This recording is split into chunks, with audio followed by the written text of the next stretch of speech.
मुनियों का भगवान के अवतार के संबंध में प्रश्न और श्री व्यास जी द्वारा उसका उत्तर। मुनि बोले, पुरुषश्रेष्ठ व्यास जी, आपने भारतवर्ष तथा पुरुषोत्तम क्षेत्र के अद्भुत गुणों का वर्णन किया। उस क्षेत्र के उत्तम महात्मा को सुनकर हमें बड़ी प्रसन्नता हुई है। हमारे मन में बहुत दिनों से एक संदेह है, उसका निवारण करने वाला आपके सिवा दूसरा कोई नहीं है। हम भूतल पर श्री कृष्ण, बलदेव और सुभद्रा के अवतार का रहस्य सुनना चाहते हैं। वीरवर श्री कृष्ण और बलभद्र किस लिए अवतीर्ण हुए थे?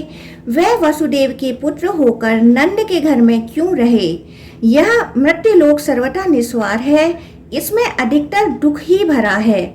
यह पानी के बुलबुले की भांति अत्यंत चंचल क्षणभंगुर है। इसकी भयंकरता इतनी बढ़ी हुई है कि उसका विचार आते ही रोंगटे खड़े हो जाते हैं। ऐसे संसार में उन्हें जन्म ग्रहण करने की क्या आवश्यकता थी?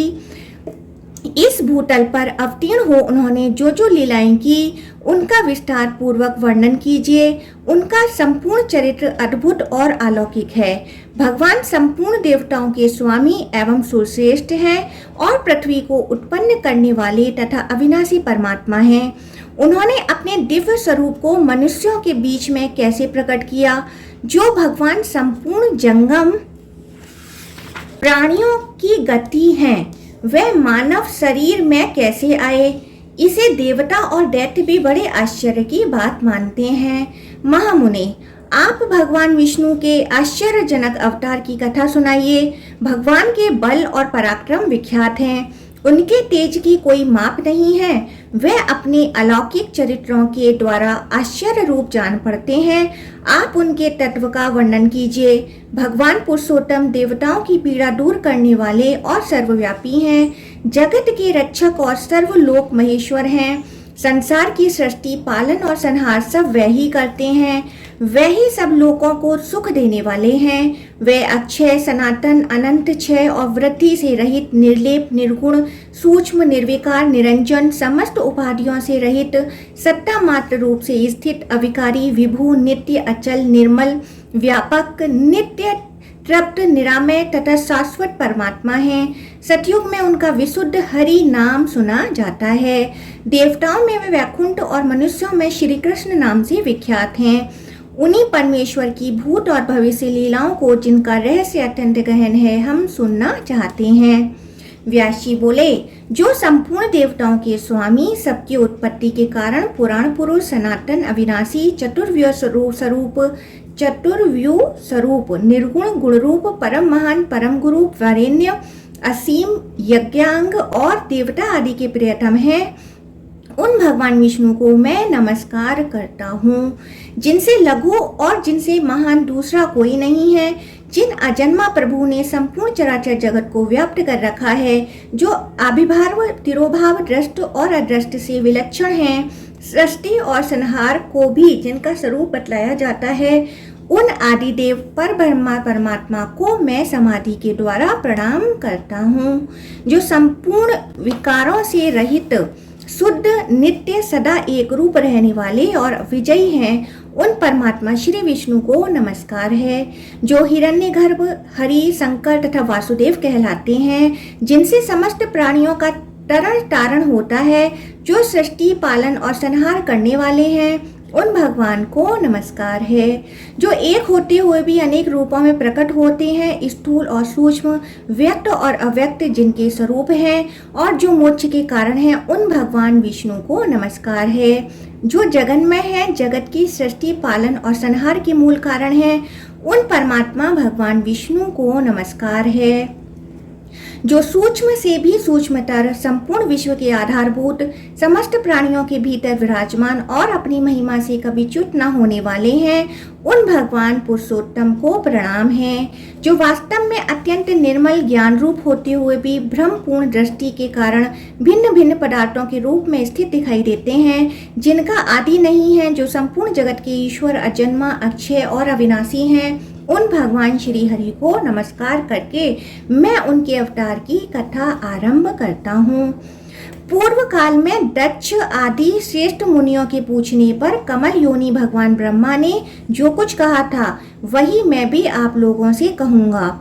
जो अपने चारों मुखों से ऋक साम आदि चारों वेदों का उच्चारण करते हुए तीनों लोकों को पवित्र करते हैं, जिनका प्रादुर्भाव एकान वर्ण के जल से हुआ है, असुर गण जिनके यज्ञों का लोप नहीं कर पाते, उन भगवान ब्रह्मा जी को प्रणाम करके मैं उन्हीं की कही हुई कथा आरंभ करता हूँ, जिन्होंने सृष्टि के उद्देश्य से धर्म आदि को प्रकट किया है। उन अव्यक्त जन्मा ब्रह्मा जी के संपूर्ण मत का ही मैं वर्णन करूँगा। तत्वदर्शी मुनियों ने जल को नार कहा है। वह नार पूर्व काल में भगवान अयन निवास स्थान हुआ, इसलिए वह नारायण कहलाते हैं। वह भगवान नारायण सबको व्याप्त करके स्थित हैं। वह ही सगुण और निर्गुण कहलाते हैं। वह दूर भी हैं और समीप भी। उनकी वासुदेव संज्ञा है। ममता का त्याग करने पर ही उनका साक्षात्कार होता है। उनमें रूप और वर्ण आदि काल्पनिक भाव नहीं है। वह सदा शुद्ध, सुप्रतिष्ठित और एक रूप हैं। जब जब धर्म की हानि और अधर्म का उत्थान होता है तब तब वे अपने आप को संसार में प्रकट करते हैं। पूर्व काल में उन्हीं प्रजापालक भगवान ने वाराह रूप धारण करके थूथनों से जल को हटाया और रसातल में डूबी हुई पृथ्वी को अपनी एक डाल से कमल के फूल की भांति ऊपर उठा लिया। उन्होंने ही नरसिंह रूप धारण करके हिरण्यकशिपु का वध किया और विप्रचिति आदि अन्य दानवों को भी मार गिराया। फिर वामन अवतार लेकर माया से बलि को बांधा और दैत्यों को जीतकर तीनों लोगों को अपने 3 पगों से ही नाप लिया। वही भृगु वंश में परम प्रतापी जमदग्नि कुमार परशुराम के रूप में उत्पन्न हुए, जिन्होंने पिता के वध का बदला लेने के लिए क्षत्रियों का संहार कर डाला। उन्हीं भगवान ने अत्रि कुमार प्रतापी दत्तात्रेय के रूप में अवतीर्ण हो महात्मा अलर्क को अष्टांग योग का उपदेश दिया।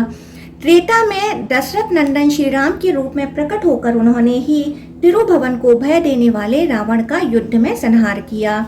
प्रलय काल में जब सारी सृष्टि एकांड वन में निमग्न हो गई, उस समय देवताओं के भी देवता जगतपति श्री विष्णु 1 सहस्त्र युगों तक शेषनाग की सैया पर सोते रहे। वास्तव में वे योग निद्रा का आश्रय ले अपनी योग महिमा में स्थित हो गए थे। संपूर्ण चराचर जगत को उन्होंने अपने उदर में स्थापित कर रखा था। जन लोक निवासी सिद्ध और महर्षि उनकी स्तुति करते थे। उसी समय उनकी नाभि से एक कमल प्रकट हुआ, जो दिशा रूपी पत्रों से सुशोभित, अग्नि और सूर्य के समान तेजोमय और पर्वत रूपी केसरों से अलंकृत था। सुवर्णमय मेरुगिरी उसका किंजल्क केसर का मध्य भाग था।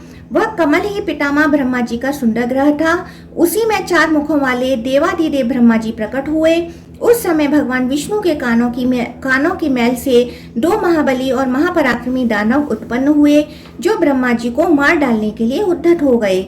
उनका नाम मधु और कैटभ था। भगवान ने समुद्र रूपी शयन ग्रह से उठकर उन दोनों दुर्धर्ष दैत्यों का वध किया।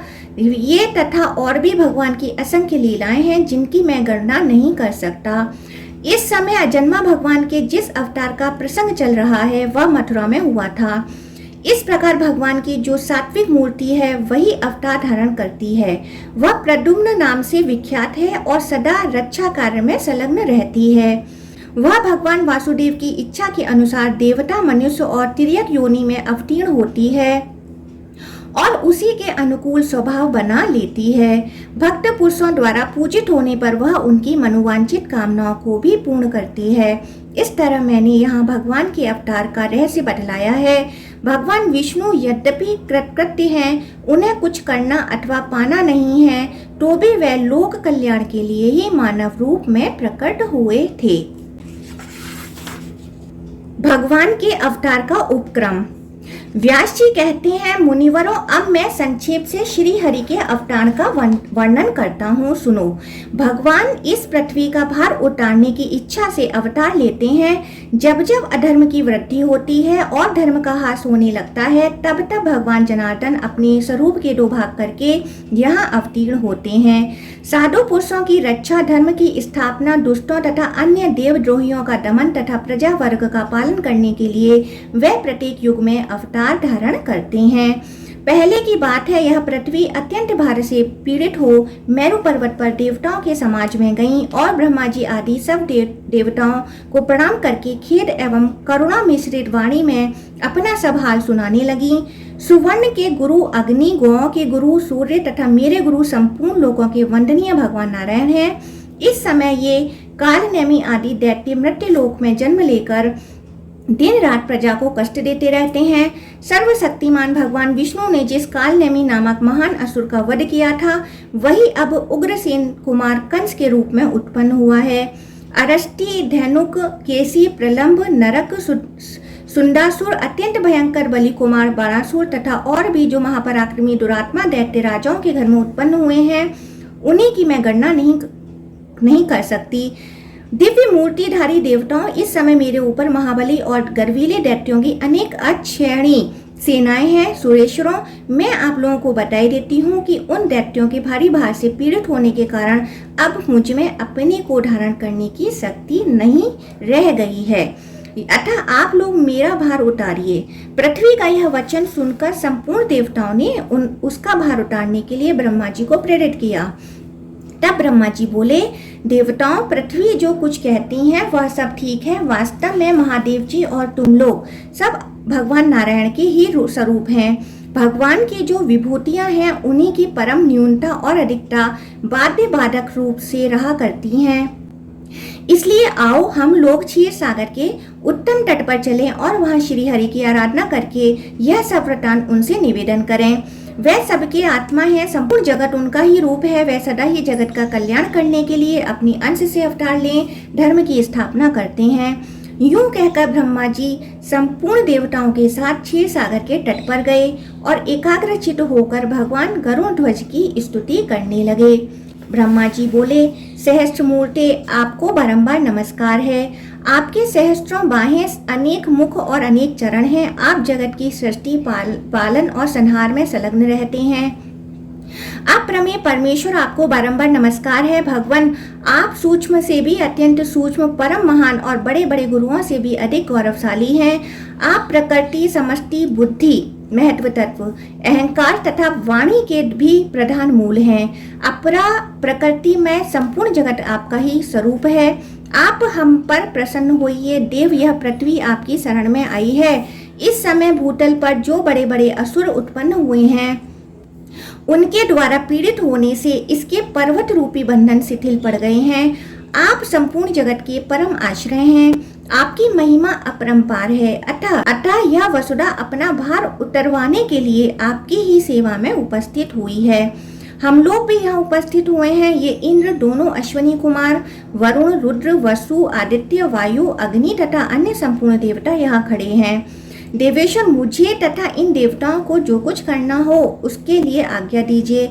आपके ही आदेश का पालन करते हुए हम लोग सदा संपूर्ण दोषों से मुक्त रहेंगे।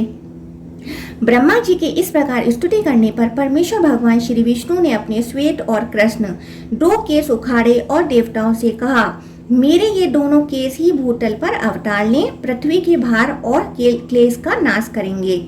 संपूर्ण देवता भी अपने अपने अंश से पृथ्वी पर अवतीर्ण हो, पहले से उत्पन्न हुए उन्मत्त दैत्यों के साथ युद्ध करें। इसमें संदेह नहीं कि नाना प्रकार के अस्त्र शस्त्रों से चूर्ण होकर संपूर्ण दैत्य नष्ट हो जाएंगे। वसुदेव की पत्नी जो देवकी देवी हैं, उनके 8वें गर्भ से मेरा यह श्याम केश प्रकट होगा। भूतल पर अवतीर्ण हो यह कालनेमी के अंश से उत्पन्न हुए कंस का वध करेगा। यूं कहकर भगवान श्री हरि अंतर्धान हो गए। अदृश्य हो जाने पर उन परमात्मा को प्रणाम करके संपूर्ण देवता मेरु पर्वत के शिखर पर चले गए और वहां से पृथ्वी पर अवतीर्ण हुए।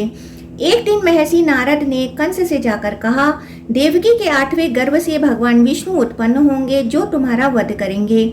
यह सुनकर कंस को बड़ा क्रोध हुआ और उसने देवकी तथा वसुदेव को कारागृह में बंदी बना लिया। वसुदेव ने यह प्रतिज्ञा की थी कि देवकी के गर्भ से जो जो पुत्र उत्पन्न होगा उसे मैं स्वयं लाकर दे दिया करूंगा। इसके अनुसार उन्होंने अपना प्रत्येक पुत्र कंस को अर्पित कर दिया। सुना गया है कि प्रथम उत्पन्न हुए 6 गर्भ हिरण्यकशिपु के पुत्र थे, जिन्हें भगवान विष्णु की प्रेरणा से योग निद्रा ने क्रमशः देवकी के उदर में स्थापित कर दिया था। योग निद्रा भगवान विष्णु की महामाया है, जिसने अविद्या रूप से संपूर्ण जगत को मोहित कर रखा है। उससे श्री हरि ने कहा, निद्रे तू मेरी आज्ञा से जा और पातालवासी 6 गर्भों को एक एक करके देवकी के गर्भ में पहुंचा दे। ये सब कंस के हाथ से मारे जाएंगे। तत्पश्चात मेरा शेष नामक अंश अपने अंशा अंश से देवकी के उदर में 7वें गर्भ के रूप में प्रकट होगा। वसुदेव की दूसरी भार्या रोहिणी आजकल गोकुल में रहती हैं। तू प्रसव काल में यह गर्भ रोहिणी के ही उदर में डाल देना। उसके विषय में लोग यही कहेंगे कि देवकी का 7वां गर्भ भोजराज कंस के डर से गिर गया। गर्भ का संकर्षण होने से रोहिणी का वह वीर पुत्र लोक में संकर्षण नाम से विख्यात होगा। उसके शरीर का वर्ण श्वेतगिरी के शिखर की भांति और होगा। तदंतर मैं देवकी के उदर में प्रवेश करूंगा। उस समय तुझे भी यशोदा के गर्भ में अविलंब प्रवेश करना होगा। वर्षा ऋतु में श्रावण मास के कृष्ण पक्ष की अष्टमी तिथि को आधी रात के समय मेरा प्रादुर्भाव होगा और तू नवमी तिथि में यशोदा के गर्भ से जन्म लेगी। उस समय वसुदेव मेरी शक्ति से प्रेरित होकर मुझे तो यशोदा की सैया पर पहुंचा देंगे और तुझे देवकी के पास लाएंगे। फिर कंस तुझे लेकर पत्थर की शिला पर पछाड़ेगा, किंतु तू उसके हाथ से निकलकर आकाश में ठहर जाएगी। यूं करने पर इंद्र मेरे गौरव का स्मरण करके तुझे 100 बार प्रणाम करेंगे और विनीत भाव से अपनी बहन बना लेंगे। फिर तू शुंभ निशुंभ आदि सहस्त्रों दैत्यों का वध करके अनेक स्थान बनाकर सारी पृथ्वी की शोभा बढ़ाएगी। भूति, सन्नति, कीर्ति, कांति, पृथ्वी, धृति, लज्जा, पुष्टि, उषा तथा अन्य जो भी स्त्री नामधारी वस्तु हैं वह सब तू ही है, जो प्रातः काल और अपराह्न में तेरे सामने मस्तक झुकाएंगे और तुझे आर्या, दुर्गा, वेदगर्भा, अंबिका, भद्रा, भद्रकाली, क्षम्या तथा क्षेमकरी आदि कहकर तेरी स्तुति करेंगे। उनके समस्त मनोरथ मेरे प्रसाद से सिद्ध हो जाएंगे। जो लोग भक्ष्य भोज्य आदि पदार्थ से तेरी पूजा करेंगे, उन मनुष्यों पर प्रसन्न होकर तू उनकी समस्त अभिलाषाएं पूर्ण करेगी। ये वह सब लोग सदा मेरी कृपा से निश्चय ही कल्याण के भागी होंगे। अतः देवी, जो कार्य मैंने तुझे बताया है उसे पूर्ण करने के लिए जा। भगवान का अवतार, गोकुल गमन, पूतना वध, सकट भंजन, कमला अर्जुन उद्वार, गोपों का वृंदावन गमन तथा बलराम और श्री कृष्ण का बछड़े चराना। व्यास जी कहते हैं, देवादिदेव श्री हरि ने पहले जैसा आदेश दिया था उसके अनुसार जगत जननी योग माया ने देवकी के उदर में क्रमशः 6 गर्भ स्थापित किए और 7वें को खींचकर रोहिणी के उदर में डाल दिया। तदंतर तीनों लोकों का उपकार करने के लिए साक्षात श्री हरि ने देवकी के गर्भ में प्रवेश किया और उसी दिन योग निद्रा यशोदा के उदर में प्रविष्ट हुई। भगवान विष्णु के अंश के भूतल पर आते ही आकाश में ग्रहों की गति यथावत होने लगी। समस्त ऋतुएं सुखदायिनी हो गईं। देवकी के शरीर में इतना तेज आ गया कि कोई उनकी ओर आंख उठाकर देख भी नहीं सकता था। देवतागण स्त्री पुरुषों से अदृश्य रहकर अपने उदर में श्री विष्णु को धारण करने वाली माता देवकी का प्रतिदिन स्तवन करने लगे। देवता बोले, देवी तुम स्वहा, तुम स्वधा और तुम ही विद्या, सुधा एवं ज्योति हो। इस पृथ्वी पर संपूर्ण लोगों की रक्षा के लिए तुम्हारा अवतार हुआ है। तुम प्रसन्न होकर संपूर्ण जगत का कल्याण करो। हमारी प्रसन्नता के लिए उन परमेश्वर को अपने गर्भ में धारण करो जिन्होंने स्वयं संपूर्ण जगत को धारण कर रखा है। इस प्रकार देवताओं द्वारा की हुई स्तुति को सुनती हुई माता देवकी ने जगत की रक्षा करने वाले कमल नयन भगवान विष्णु को अपने गर्भ में धारण किया। तदंतर वह शुभ समय उपस्थित हुआ जबकि समस्त विश्व रूपी कमल को विकसित करने के लिए महात्मा श्री विष्णु रूपी सूर्यदेव का देवकी रूपी प्रभात वेला में उदय हुआ। आधी रात का समय था। मेघ मंद मंद स्वर में गरज रहे थे। शुभ मुहूर्त में भगवान जनार्दन प्रकट हुए। उस समय संपूर्ण देवता फूलों की वर्षा करने लगे।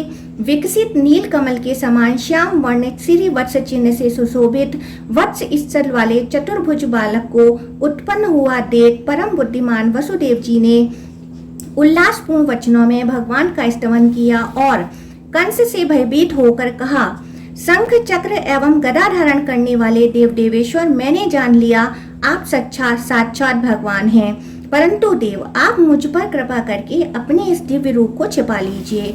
आप मेरे भवन में अवतीर्ण हुए हैं, यह बात जान लेने पर कंस अभी मुझे कष्ट देगा।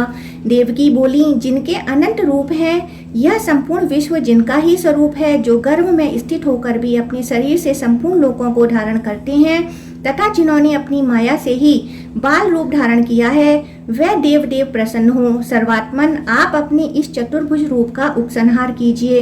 दैत्यों का संहार करने वाले देवेश्वर, आपके इस अवतार का वृत्तांत कंस ना जानने पाए।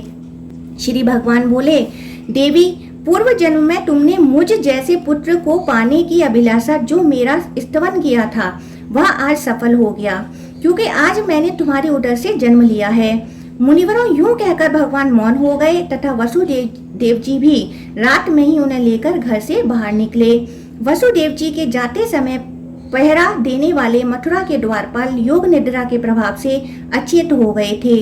उस रात में बादल वर्षा कर रहे थे। यह देख शेषनाग ने छत्र की भांति अपने फनों से भगवान को ढक लिया और वह वसुदेव जी के पीछे पीछे चलने लगे। मार्ग में अत्यंत गहरी यमुना बह रही थी। उनके जल में नाना प्रकार की सैकड़ों लहरें उठ रही थीं, किंतु भगवान विष्णु को ले जाते समय वह वसुदेव जी के घुटनों तक होकर बहने लगी। वसुदेव जी ने उसी अवस्था में यमुना को पार किया।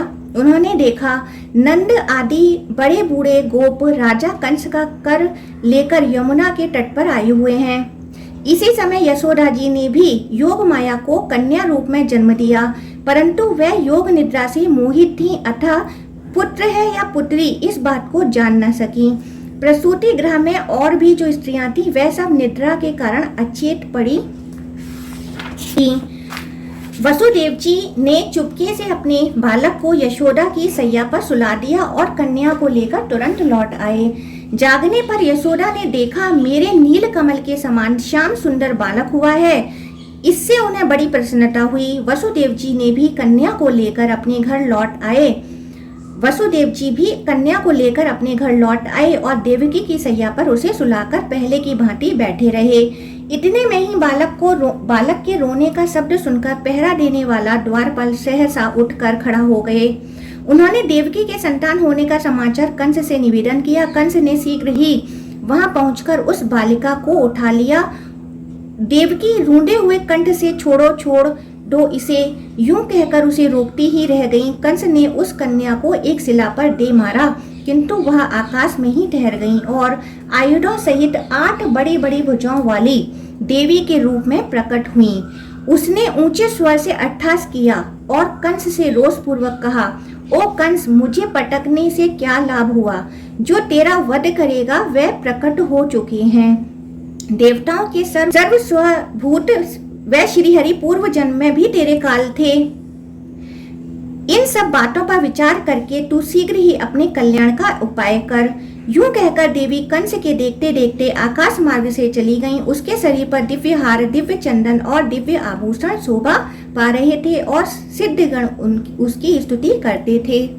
तदंतर कंस के मन में बड़ा उद्वेग हुआ। उसने प्रलंब और केसी आदि समस्त प्रधान असुरों को बुलाकर कहा, महाबाहु प्रलंब, केसी, धेनुक और पूतना, अरिष्ट आदि अन्य सब वीरों के साथ तुम लोग मेरी बात सुनो। दुरात्मा देवताओं ने मुझे मार डालने का यत्न प्रारंभ किया है, किंतु वह मेरे पराक्रम से भलीभांति पीड़ित हो चुके हैं, अतः मैं उन्हें वीरों की श्रेणी में नहीं गिनता। दैत्य वीरों, मुझे तो कन्या की कही हुई बात आश्चर्य सी प्रतीत होती है। देवता मेरे विरुद्ध प्रयत्न कर रहे हैं, यह जानकर मुझे हंसी आ रही है। तथापि दैत्येश्वरों, अब हमें उन दुष्टों का और अधिक अपकार करने की चेष्टा करनी चाहिए। देवकी के गर्भ से उत्पन्न हुई बालिका ने भी यह भी कहा है कि भूत, भविष्य और वर्तमान के स्वामी विष्णु, जो पूर्व जन्म में भी मेरी मृत्यु के कारण बन चुके हैं, कहीं न कहीं उत्पन्न हो गए। अतः इस भूतल पर बालकों के दमन का हमें विशेष प्रयत्न करना चाहिए। जिस बालक में बल की अधिकता जान पड़े उसे यत्नपूर्वक मौत की घाट उतार देना चाहिए। असुरों को ऐसी आज्ञा देकर कंस अपने घर गया और विरोध छोड़कर वसुदेव तथा देवकी से बोला, मैंने आप दोनों के इतने बालक व्यर्थ ही मारे। मेरे नाश के लिए तो कोई दूसरा ही बालक उत्पन्न हुआ है। आप लोग संताप ना करें। आपके बालकों की भविष्यता ही ऐसी थी। आयु पूरी होने पर कौन नहीं मारा जाता। इस प्रकार सांत्वना दे कंस ने उन दोनों के बंधन खोल दिए और उन्हें सब प्रकार से संतुष्ट किया। तत्पश्चात वह अपने महल के भीतर चला गया। बंधन से मुक्त होने पर वसुदेव जी नंद के छकड़े के पास आए।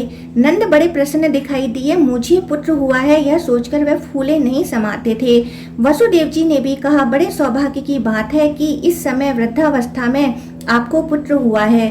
अब तो आप लोगों ने राजा का वार्षिक कर चुका दिया होगा। जिसके लिए यहाँ आए थे वह काम पूरा हो गया। यहाँ किसी श्रेष्ठ पुरुष को अधिक नहीं ठहरना चाहिए।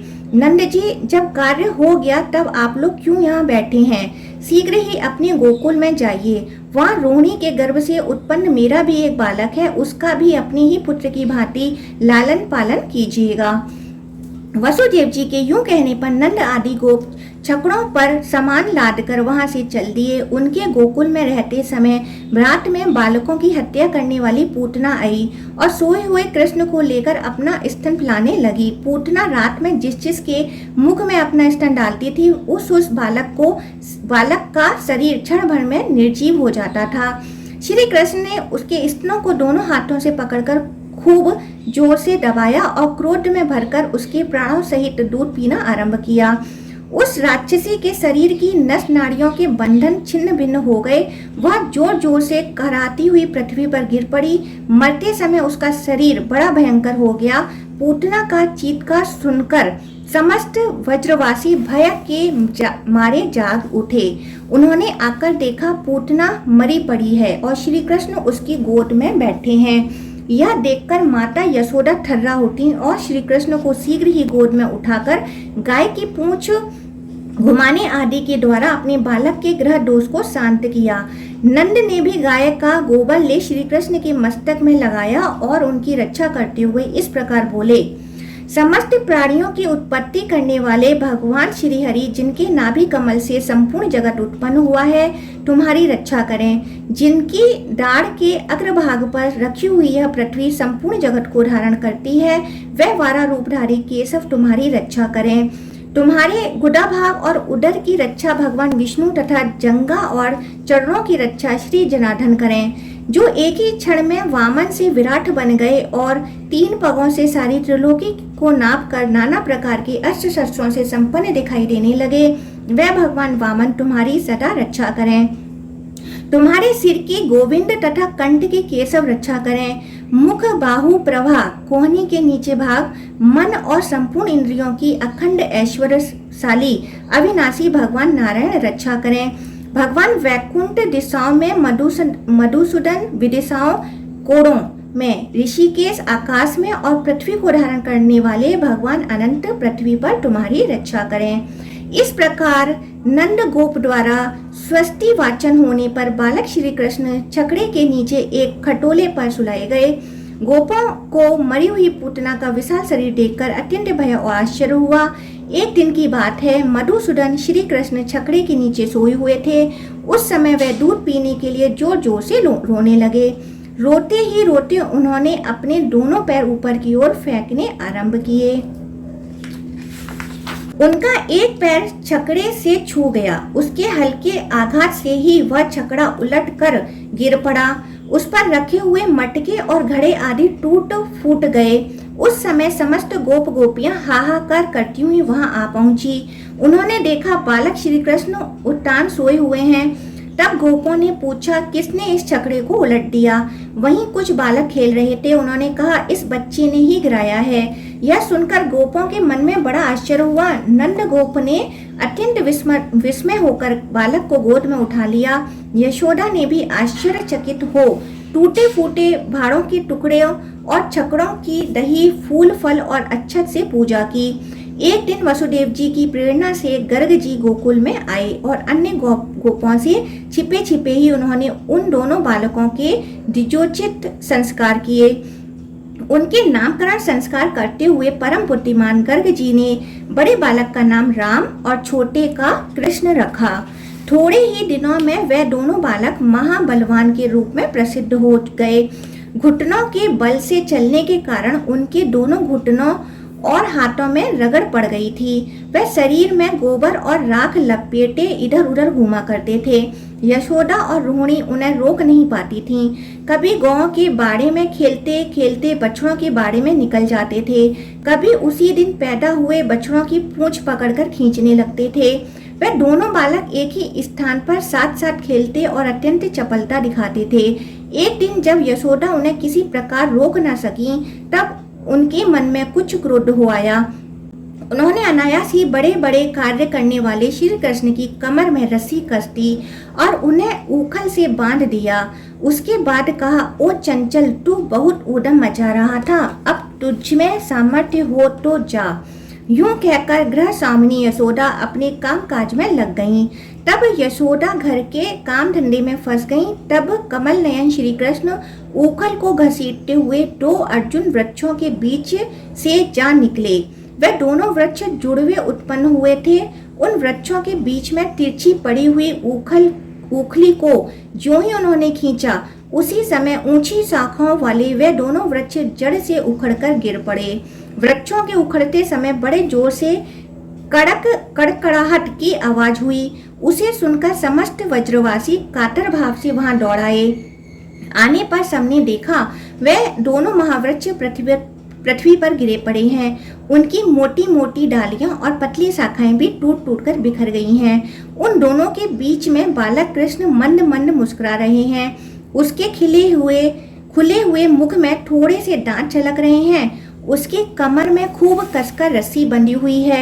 उदर में दाम रस्सी बंधने के कारण ही श्री कृष्ण की दामोदर के नाम से प्रसिद्धि हुई। तदंतर नंद आदि समस्त बड़े बूढ़े गोप, जो बड़े बड़े उत्पातों के कारण बहुत डर गए थे, उद्विग्न होकर आपस में सलाह करने लगे। अब हमें इस स्थान पर रहने की कोई आवश्यकता नहीं है, किसी दूसरे महान वन में चलना चाहिए। यहाँ नाश के हेतुभूत अनेक उत्पात देखे जाते हैं, जैसे पूतना का विनाश, छकड़े का उलट जाना और बिना आंधी वर्षा के ही दोनों वृक्षों का गिरना आदि। अतः अब हम विलंब न करके शीघ्र ही यहाँ से वृंदावन को चल दें। जब तक कोई भूमि संबंधी दूसरा महान उत्पात वज्र को नष्ट न कर दे, तब तक ही हमें उसकी व्यवस्था कर लेनी चाहिए। इस प्रकार वहां से चले जाने का निश्चय करके समस्त वज्रवासी अपने अपने कुटुंब के लोगों से कहने लगे, शीघ्र चलो, विलंब न करो। फिर तो एक ही क्षण में छकड़ों और गौओं के साथ सब लोग वहां से चल दिए। बछड़ों के चरवाहे झुंड के झुंड एक साथ होकर उन बछड़ों को चराते हुए चलते थे। वज्र का वह खाली किया हुआ स्थान अन्न के दाने बिखरे होने के कारण क्षण भर में कोए आदि पक्षियों से व्याप्त हो गया। लीला पूर्वक सब कार्य करने वाले भगवान श्री कृष्ण ने गौ के अबुद्धि की कामना से अपने शुद्ध अंतकरण के द्वारा नित्य वृंदावन धाम का चिंतन किया। अतः अत्यंत रुच्छ ग्रीष्म काल में भी वहां सब और वर्षा काल की भांति नई नई घास जम गई। वृंदावन में पहुंचकर वह समस्त गोप गौओं का समुदाय चारों ओर से अर्धचंद्राकार छकड़ों की बाड़ लगाकर बस गया। तत्पश्चात बलराम और श्री कृष्ण बछड़ों की चरवाही करने लगे।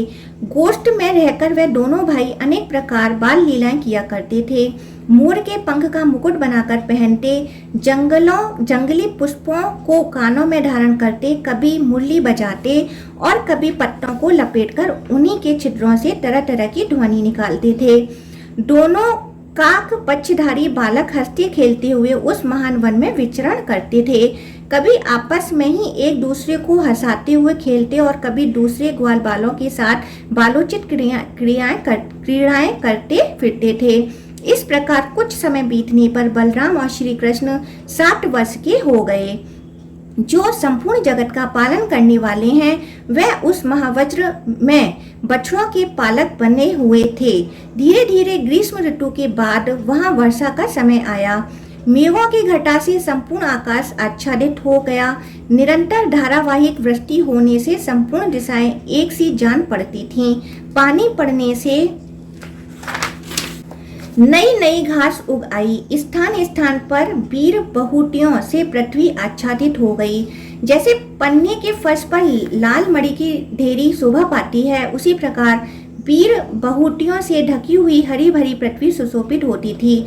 जैसे नूतन संपत्ति पाकर उद्धत मनुष्यों के मन कुमार में प्रवृत्त होने लगते हैं, उसी प्रकार वर्षा के जल में भरी हुई नदियों का पानी बाढ़ तोड़कर तट के ऊपर से बहने लगा।